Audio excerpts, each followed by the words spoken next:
అందరికీ నమస్కారం. పురాణాల్లో సైన్స్ ఈ యొక్క సిరీస్ని ఎంతోమంది ఎంకరేజ్ చేస్తూ సక్సెస్ చేసినందుకు ధన్యవాదాలు తెలియజేసుకుంటున్నాను. ఈరోజు ఈ ఎపిసోడ్లో పురాణ కాలము జలము ఈ అంశంపైన మనం విశేషమైనటువంటి విషయాల్ని తెలుసుకోబోతున్నాం.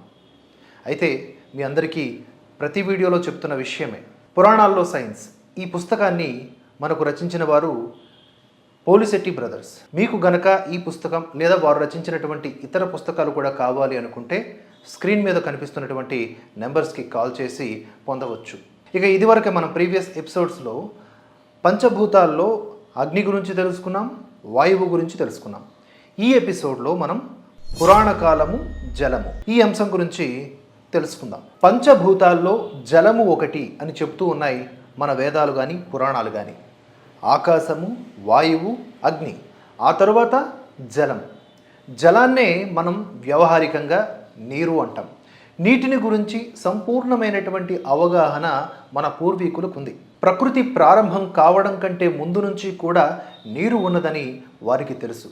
ఒకనాడు మంటలతో ప్రజ్వరిల్లిన భూగ్రహం వేల సంవత్సరాల అనంతరం చల్లబడి నీటి గోళంగా మారిందని, ఆ తరువాత ప్రస్తుతపు భూగోళం ఏర్పడిందని మన వేద పురాణాలు చెబుతూ ఉన్నాయి. అగ్ని నుంచి నీరు ఉద్భవించిందని, నీటి నుంచి నేల వచ్చిందని ఇందువల్లనే అంటారు మన పూర్వీకులు. సనాతన ధర్మ సంప్రదాయంలో నీటికి అధిదేవత వరుణుడు. నీటి స్వభావము, గుణగణాలు మన ప్రాచీన భారతీయులకు బాగా తెలుసు.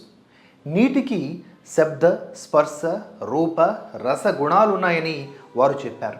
ప్రాణులకు నీరు జీవనాధారమని, నీరు లేకపోతే ప్రపంచమనుగడే లేదని, జీవుల ఆరోగ్యం చాలా వరకు అవి తీసుకునే నీటి స్వభావంపై ఆధారపడి ఉంటుందని వేదకాలం నుండి చెప్పబడుతుంది.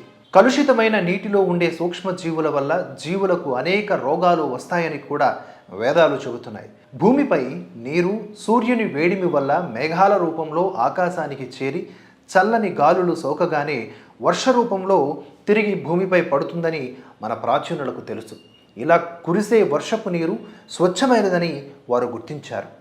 ఆధునిక మానవుడు తన ఆరోగ్య సంరక్షణలో నీటి ప్రాముఖ్యాన్ని బాగా అవగాహన చేసుకున్నాడు. తాను తీసుకునే నీటిలోని మలినాలను తొలగించడానికి అనేక పద్ధతులను ఉపయోగిస్తూ ఉన్నాడు. పరిశుభ్రమైన నీటి ఉనికిని, ఆవశ్యకతను తెలుసుకుని ఉన్నాడు. అయితే ఇదేమీ నూతన విషయమేమీ కాదు. మన యొక్క ప్రాచీన కాలపు భారతీయులందరూ కూడా ఈ విషయాలన్నీ చాలా క్షుణ్ణంగా తెలుసుకుని ఉన్నారు. అందువల్లనే ఆరోగ్యానికి అతి ప్రశస్తమైనటువంటి నీటిని అమృతంతో పోల్చారు. అటువంటి నీటి స్థానాల్ని కూడా తెలుసుకున్నారు. ఇక్కడ ఒక పాయింట్ మనం గమనించుకోవాలి. ఆధునిక కాలంలో నీటిని మరీ శుభ్రపరిచేసి అందులో ఉన్నటువంటి గుణాలంతటినీ కూడా నిర్వీర్యం చేసి తాగుతూ ఉన్నారు నేటి జనం. దీనివలన కొత్త భయంకరమైనటువంటి రోగాలు వస్తాయి. ఎముకలలో పటుత్వం కోల్పోతున్నారు. ఇక బ్రెయిన్ కూడా సరిగ్గా పనిచేయకపోవడం కూడా జరుగుతూ ఉంది. అన్నిటికీ మూలాధారం నీరు. స్వచ్ఛమైన నీరు అంటే అందులో ఉండవలసినటువంటి సారం ఉండాలి. అది కూడా తీసేసేటటువంటి ఆర్ఓ కానీ ఇతరత్ర కొన్ని ఓవర్ ప్యూరిఫైర్లు వచ్చాయి. వాటి వలన చాలా నష్టం జరుగుతోంది. కాబట్టి సరైన విధానాల్ని మనకున్నటువంటి ఆ నీటి వనరుల ఆధారంగా సరైన విధానాన్ని కనుక ఎంచుకోకపోతే కోరి కొత్త కష్టాలని తెచ్చుకున్నట్లే. నదుల నీటి విశిష్టత ఇదొకసారి చూద్దాం. కొండలపై కురిసినటువంటి వర్షపు నీరే నదులుగా ఏర్పడి క్రిందకు ప్రవహిస్తూ వస్తోంది. కొండల పైనను అక్కడుండే అడవులలోనూ ఔషధీకృత వృక్ష సంతతి ఉంటుంది. వాటి గుండా ప్రవహిస్తూ క్రిందికి జాలువారే నదుల నీరు ఆయా ఔషధ గుణాల్ని తమలో కలుపుకుంటాయి. అందువల్లనే ఆ నీరు శక్తివంతంగా, చాలా శక్తివంతంగా మారుతుంది. ఈ సంగతిని పూర్వకాలం నుండి మన వారు గ్రహించారు. కనుకనే త్రాగడానికి, స్నానాలకు, ఔషధాల తయారీకి నదుల నీరు వాడేవారు. నదీ జల స్నానం పుణ్యప్రదం అని, అది పాపాలను నశింపజేస్తుందని చెప్తూ ఉంటాయి మన గ్రంథాలు. ఈ మాటల్లో చాలా అంతరార్థం ఉంది. ఆరోగ్యమే మహాభాగ్యం కదా. నదులు మనకు ప్రసాదించే ఆరోగ్యం మహాభాగ్యమే. మరి పుణ్యం వల్లనే కదా మనకు మహాభాగ్యం ప్రాప్తించేది. అందువల్ల నదుల ద్వారా మనకు దొరికే ఆరోగ్యమే మహాభాగ్యము, అది ఏ పుణ్యముగా లెక్క. ఇక పాపాలు నశించడం అనేది గురించి కూడా తెలుసుకుందాం. ఈ సందర్భంలో పాపము అనగా మలినము, అనారోగ్యము అని మనం భావించవచ్చు. ఏదైనా పాపకర్మ చేస్తే దాని ఫలితంగా మనకు అనేక కష్ట నష్టాలు కలుగుతాయి. హాయిని కోల్పోతాడు మనిషికి అనారోగ్యం కలిగినా ఈ ఫలితాలనే పొందుతూ ఉంటాడు. నదీ స్నానం వల్ల మలిన అనారోగ్యాలను పోగొట్టుకోవడం ద్వారా కష్ట నష్టాల నుంచి కూడా మనిషి కొంతవరకు తప్పించుకోగలుగుతాడు. ఇదే పాపనాశనం చేసుకోవడం అంటే. నదీ స్నానం పుణ్యాన్ని కలిగిస్తుంది, పాపాల్ని నశింపజేస్తుంది అనే యొక్క లైన్ అర్థం ఇదే. ఈ కారణంగానే యాత్రల పేరిట దేశంలోని అన్ని నదుల్లోనూ స్నానం చేసే ఆచారం మన పెద్దలు, మన భారతీయులు ఏర్పరిచారు. అయితే మనం కేవలం మూఢమైనటువంటి ఆలోచనలతో, మొక్కుబడులతో, తంతులతో ఈ నదుల్ని కలుషితం చేస్తూ ఉన్నాం. ఇండస్ట్రీస్ కావచ్చు, సాధారణ మనుషులు కావచ్చు, నదుల్ని ఎంత దారుణంగా వాడాలో అంత దారుణంగా వాడుతున్నాం. అవి మనకి ప్రాణాన్ని నిలబెట్టేటటువంటి జీవదాతలైనప్పుడు వాటి పట్ల ఎంత శ్రద్ధ కనబడి ఉండాలి. అందుకే కదా దానికి మన పూర్వీకులు ఒక పవిత్రతని, దైవత్వాన్ని ఆపాదించారు. వాటిని మనం చక్కగా చూసుకోవాలనే కదా. కానీ ఏం చేస్తున్నామంటే నేడు కలుషితమవుతున్నటువంటి ఈ నదుల శాతం పెరుగుతూనే ఉంది కానీ తగ్గట్లేదు. జనాభాతో పాటుగా పొల్యూషన్తో పాటుగా ఈ నదులు కలుషితం అవ్వడం అనేది పెద్ద గ్రహచర్యము, అలాగే విపత్తును కూడా మనకు తీసుకురాబోతోంది. ఇక మిగతా విషయాలకు వెళ్తే, సంవత్సరానికి ఒక నదికి పుష్కర కాలంగా లెక్కించి ప్రజల్ని దేశంలోని నదీ స్నానాలకు పంపించేటటువంటి ఏర్పాటు కూడా చేశారు మన పెద్దలు.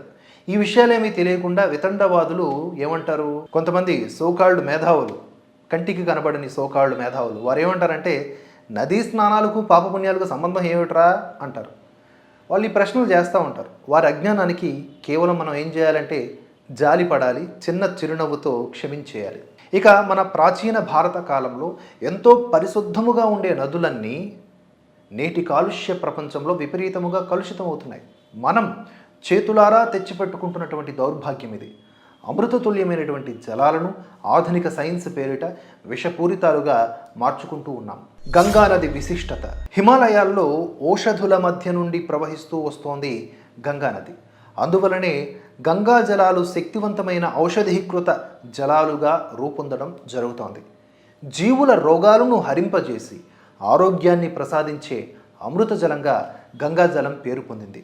అంతేకాదు, గంగా జలాన్ని మీరు తీసుకువచ్చి ఎన్ని సంవత్సరాలు మీ ఇంట్లో అలా ఉంచినా, ఎన్ని సంవత్సరాలు స్టోర్ చేసినా కూడా దానికి ఏ విధమైనటువంటి మాలిన్యం అంటదు, అంత శుభ్రంగా ఉంటాయి. ఇప్పుడు ఆ టెస్ట్ చేసినా కూడా అది సక్సెస్ అవుతుంది. ఇప్పుడే గంగా నది నీళ్లు ఇంత అమృతమయంగా ఉన్నాయంటే ఇంకొన్ని సంవత్సరాల క్రితం, అంటే మనిషి ఎప్పుడైతే క్రమశిక్షణారాహిత్యానికి, మూఢత్వానికి గురి కాకుండా ఉన్న రోజుల్లో ఈ నదులన్నీ ఇంకెంత అద్భుతంగా ఉంటాయి. ముఖ్యంగా గంగా నది అనేది మనం అర్థం చేసుకోవచ్చు.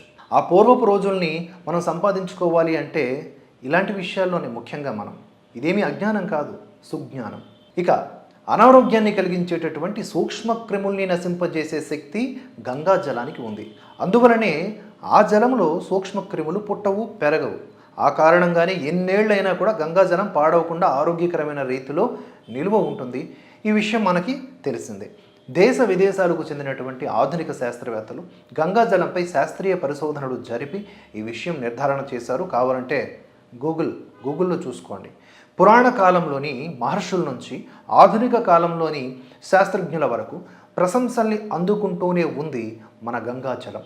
ప్రపంచంలో ఏ ఇతర నది కూడా ఇంతటి విశిష్టతను పొందలేకపోయింది. నదీ స్నానం వల్ల ఒక విధంగా పుణ్యం లభిస్తుందని, పాపం నశిస్తుందని ఇప్పటి వరకు చెప్పుకున్నాం కదా. ఆ ప్రకారం గంగా నదీ స్నానం మిగిలిన నదీ స్నానాల కంటే హెచ్చు పుణ్యాన్ని ఇస్తుందని, అనేక పాపాల్ని నశింపజేస్తుందని చెప్పవచ్చు. ఎందుకంటే గంగా జలాలు మిగిలిన నదుల జలాల కంటే హెచ్చు ఔషధ గుణాల్ని కలిగి ఉన్నాయి. ఈ కారణంగానే పుణ్యం పేరు మీద గంగా నదీ స్నానాన్ని ఒక విధిగా ఏర్పరిచారు మన పెద్దలు. ప్రపంచాన సకల జీవులకు ఆరోగ్యదాయకమైంది గంగా నదీ స్నానం. గంగా నదీ తీర తీర్థయాత్రల సమయాల్లో గంగోత్రి, ఋషికేశ్, హరిద్వార్, కాశీ, ప్రయాగ మొదలగు చోట్ల నుంచి గంగాజలం సేకరించి తెచ్చుకోవడం మన యొక్క భారతీయుల సంప్రదాయం. అంతంత దూరాలు వెళ్ళలేని వారు, యాత్రలు చేసేవారిచే గంగా జలాలను తెప్పించుకుంటూ ఉంటారు. రోగజీవులు దరిచేరలేని జలాలు కాబట్టి అవి సంవత్సరాల తరబడి నిలువ ఉంటాయి. వాటిని మనం జపతపాల సమయాల్లోనూ, పూజాది కార్యక్రమాల్లోనూ, పర్వదినాల్లోనూ వినియోగిస్తూ ఉంటాం. సనాతన వేద హైందవ ధర్మ ఆచారం ప్రకారం మన ఇళ్లల్లో గంగాజలాన్ని అనేక విధాలుగా ఉపయోగిస్తాం. స్నానం చేసే నీళ్లలో కలుపుకోవడం, ఇల్లంతా చల్లుకోవడం, మంచినీటి బావుల్లో కలుపుకోవడం చేస్తూ ఉంటాం. శుద్ధి చేసే అనేక క్రియలకు గంగా జలాన్ని వాడుతాం. ఇంటిల్లపాది అమృతతుల్యంగా సేవిస్తాం కూడా. ఇవేవి మూఢనమ్మకాలు కావు. గంగానది జలాల విశిష్టతే ఈ ఆచారాలకు మూల కారణం. హిమాలయాల్లోని మూలికల సారాన్ని నింపుకున్న గంగమ్మ తన పవిత్రతచే జనులందరినీ పవిత్రులుగా చేస్తూ లోకానికే ఆరోగ్యప్రదాయినిగా నిలిచింది. నదీ కాలుష్య నివారణ. జనావళి వివిధ రకాలుగా నదీ జలాలను వినియోగిస్తూ ఉండటం వల్ల నదులు కాలుష్యానికి లోనవుతాయి. పురాణ కాలము నుండి కూడా గంగా నదికి ఈ కాలుష్య బాధ హెచ్చుగానే ఉంటూ వచ్చింది. అందరి పాపాలు తాను స్వీకరించి గంగా నది కాలుష్యానికి లోనయ్యేది. గంగానది ఆ పాప భారాన్ని మోయలేక ఏ ఋషీశ్వరును, ఏ పతివ్రతను, ఏ మహారాజును ఆశ్రయించి వారి తపోశక్తి ద్వారా తిరిగి పునీతమైనట్లుగా అనేక పురాణ గాథలున్నాయి. ఈ సందర్భంలో పాపాలు అనగా మలినము, అనారోగ్యం అని చెప్పుకున్నాం కదా. గంగా జలాల్లో ఎందరో స్నానాల్ని ఆచరిస్తూ తమ మలినాల్ని, అనారోగ్యాల్ని వదిలించుకుని పోతూ ఉంటారు. ఆ మలినాలు, అనారోగ్యాలతో కొంతకాలానికి గంగా జలాలు కూడా కలుషితం అవుతాయి. అప్పుడు ఋషులు, మహారాజులో పూనుకొని గంగా జలాల కాలుష్య నివారణ కార్యక్రమాన్ని చేపట్టేవారు అని దీని అంతరార్థం. మన మాజీ ప్రధానులు గంగా నది పట్ల ఎంత చిత్తశుద్ధితో ఉన్నారో మనకు తెలియదు, కానీ ప్రస్తుత భారత ప్రధాని నరేంద్ర మోదీ మాత్రం నమామి గంగే అనే ఒక పెద్ద ప్రాజెక్టుతో, ఇది ప్రపంచవ్యాప్తంగా గుర్తింపు పొందినటువంటి గొప్ప ప్రాజెక్టు, గంగా నదిని చాలా మళ్ళీ నిర్మలంగా చేయడం జరిగింది. చాలా వరకు కలుషితం నివారించబడింది. ఇది మనం కళ్ళారా చూస్తున్నటువంటి సత్యం. కనుక ఈ విధంగా అమలు జరుగుతున్నటువంటి నదీ కాలుష్య నివారణ కార్యక్రమాలు అనేవి ఏవైతే ఉన్నాయో మన ప్రాచీన భారతీయులకేమీ కొత్త ఏం కాదు. పారిశుద్ధ్య కార్యక్రమాల్లో కూడా మన ప్రాచీన భారతీయులు ముందంజలోనే ఉన్నారు. ఇది పంచభూతముల యందు ఒకటైనటువంటి జలము అనే ఒక పవిత్రమైనటువంటి అమృతతుల్యమైనటువంటి పదార్థం పట్ల మనకున్నటువంటి విజ్ఞానము. మనం తదుపరి ఎపిసోడ్లో మరిన్ని విషయాలను తెలుసుకుందాం. అందరికీ ధన్యవాదాలు. జై హింద్, జై భారత్.